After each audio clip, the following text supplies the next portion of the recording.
5:30. All right, new at 5:30, open the village. The Volvo race boats are on their way into Newport. And chaos in Connecticut. What sent a dozen people into a psychotic state? But first at 5:30 tonight, a sting operation embarrasses a bunch of local men. Is it enough to keep them for looking for sex on the streets yet again? The mayor of Providence hopes it's enough at least to keep them out of his city. Another chapter for Operation Backpage, and NBC 10's Tony Gugliotta has more on more than a dozen new arrests tonight. Tony. Gene, it's the mayor's goal to keep sex crimes and prostitution out of his city, and now between two separate phases of this sting operation, 35 men have been arrested. They're calling it Operation Backpage, a reference to the online classified site that people often use to advertise and seek out sex services. In April, Providence police conducted a sting in which an ad was posted to the site, and responding men were met at various area hotels by an undercover female officer and arrested. It's a despicable crime against so many women and sometimes young boys as well. In all, 13 men were arrested during the most recent two-day sting. Add this to 22 that were arrested in a similar operation in March, and Mayor Elorza's plan to halt this type of activity in the city is making headway. That if you're looking to come into our city and solicit sex or victimize our women, and particularly our young women, you better watch your back, because we're watching and we're going to get you. The men range in age from 22 to 56. Most are from Rhode Island, 2 from Connecticut.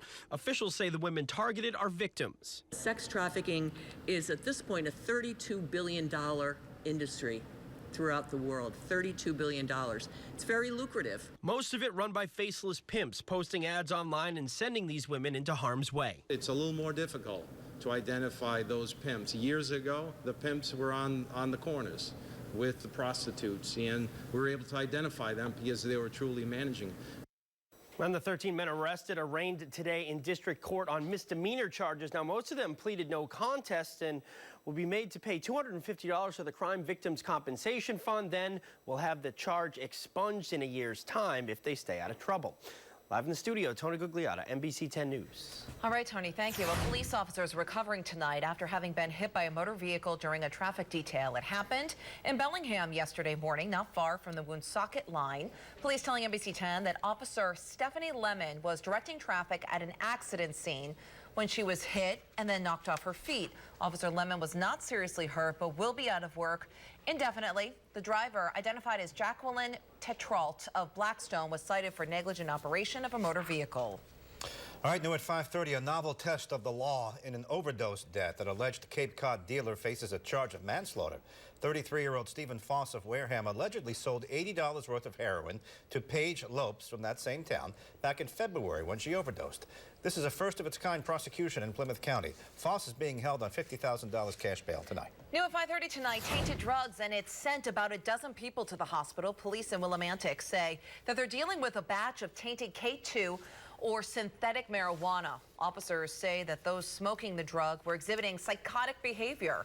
Some were hospitalized with body temps as high as 106 degrees. Police are having the synthetic marijuana tested to see if it was laced with another substance. Now to our Money Watchers report. In the past, large Rhode Island companies have gotten a tax break for creating jobs, but this year, legislative leadership and the governor's office pushing to expand the benefits to expand companies as well. Governor Raimondo says that she'll look at everything through the prism of creating new jobs. She likes a new bill, and so does the House Speaker. Political reporter Bill Rappleye has more on that tonight. Bill? Well, Gene, Allison, this is something with support. Well, we've got to get rid of that bill. That's not your story. Get rid of that, guys, and then we'll go right to Bill Rappleye. There we go. Start, Bill. Go.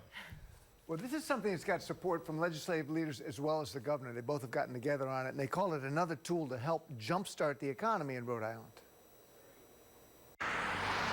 The Jobs Incentive Program has provided millions of dollars in tax credits to big companies like Electric Boat and CVS over the years. Now it's been refined to make tax incentives available to small companies as well. I also think the small entrepreneurial companies would use this program.